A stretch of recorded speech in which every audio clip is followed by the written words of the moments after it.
speak about RFMA Gives, which is near and dear to your heart and has been for a while, and you have led that, and I've been part of your committee, RFMA Gives steering committee for a few years, and really enjoy that. But speak a little bit about RFMA Gives, what it's done for RFMA and what it's done for you personally.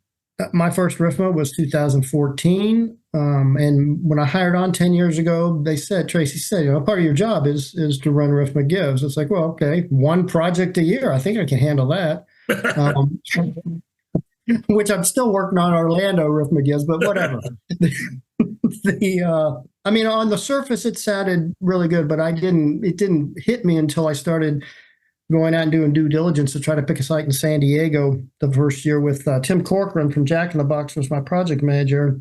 We went to the first site, and they may have been St. Vincent de Paul's or whatever it was, and you learn about the passion of these people that run these places, and they're running it on with no resources, no capital, buildings are falling apart, whatever, but they're supporting the less fortunate in their area, either through addictions or food, giving them food and showers and dignity, medical, and it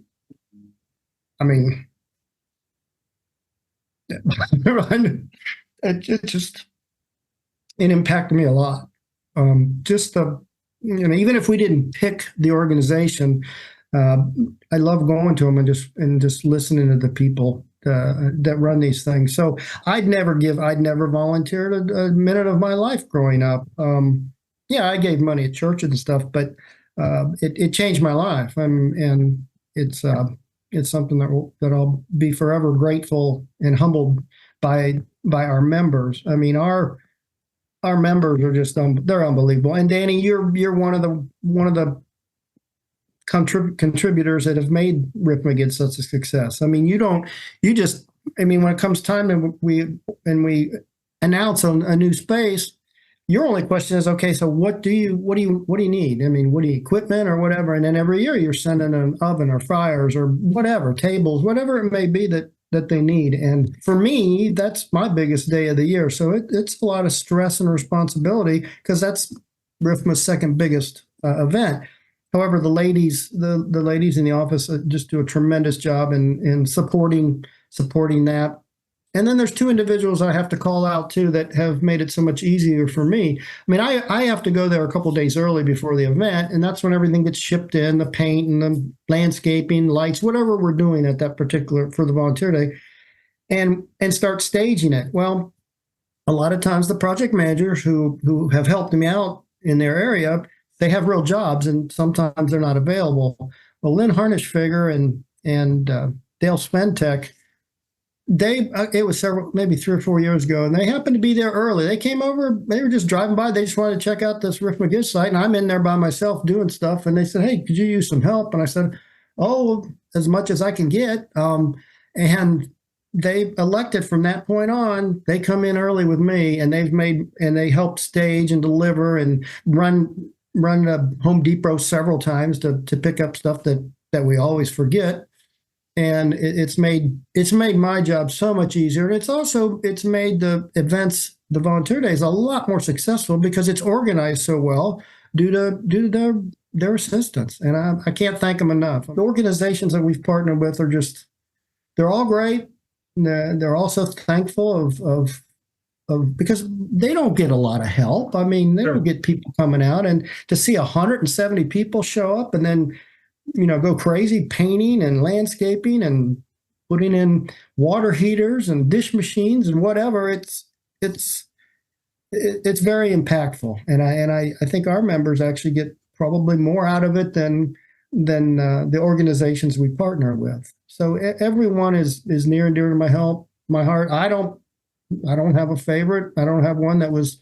They're all great. I mean, when you 170 people who show up to work and paint and so on, and then you have the other set of people, more like me, who never was a very good painter, and it comes at a time of the year which is difficult for me, but I can give by finding equipment and so on, and there are other people that are on both sides. They either go or they provide donations or assistance or whatever it may be. And when you add all those folks together, that's a pretty big impact. And I have said, because at RFMA during the conference, you always bring the people up that we took care of, and did stuff. And those stories are just, they touch your heart. And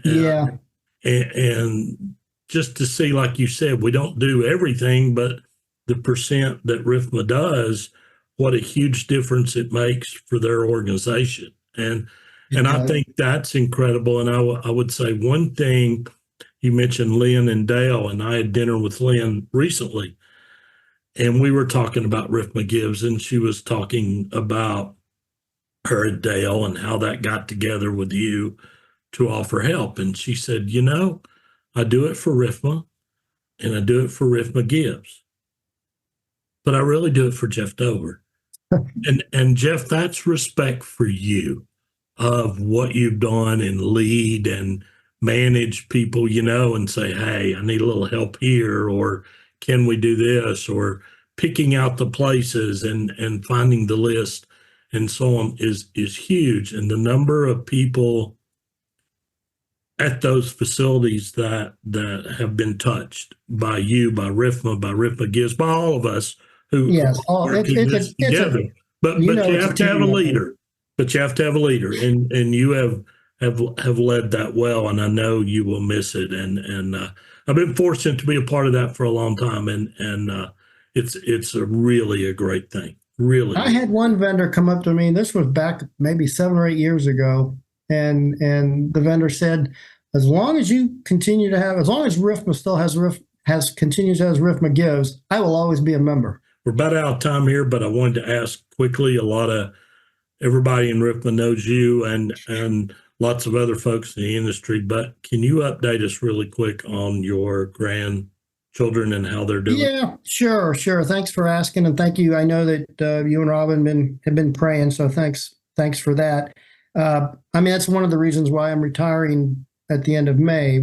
Prior to the pandemic, we had no grandkids. Now we have 7, and the oldest one's 3. So it's time to change our priorities and move on with the rest of our lives.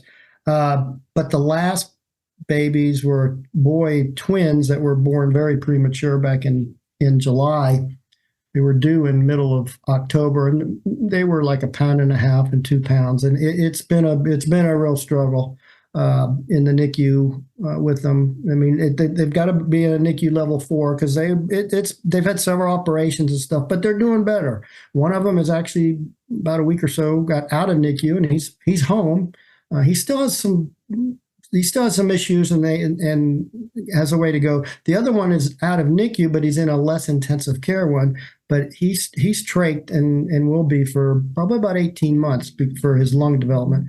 So, to answer your question, every day is I think they're getting better, and now they're over 13 pounds. They look like regular babies now compared to the small things, and they're developing personalities. So I think it's good. The prognosis for both of them is really good. I appreciate the update. I'm sure everybody that listens does as well, so that we can continue to pray and hope for the best.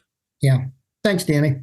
Well, Jeff, I think we're about out of time here. I just wanted to take a couple minutes and say, listen, I've known you for a long time. We've worked together. I know your retirement's coming up here in May, and certainly appreciate everything you've done for RFMA. You've had an outstanding career, and a lot of things you spoke about today, I think, will help people that listen. That's the whole meaning of FM Corners, just kind of talk to people and talk about things you've done, things you've learned, and so on. That's what I try to do every week. Absolutely. And now that we do this podcast with you, kind of part of your story and helps them along in their career. And you don't have to ask anybody. You just listen to it and you get something out of it. That's the best that we can. Yeah, you've provided some great subject topics. I've enjoyed them. So thank you for what you do too, Danny. Sure. So anyway, we will finish this up. We have been friends. We'll have a drink to celebrate your retirement, and kind of go from there. But I appreciate you for all you've done for RFMA and being a friend.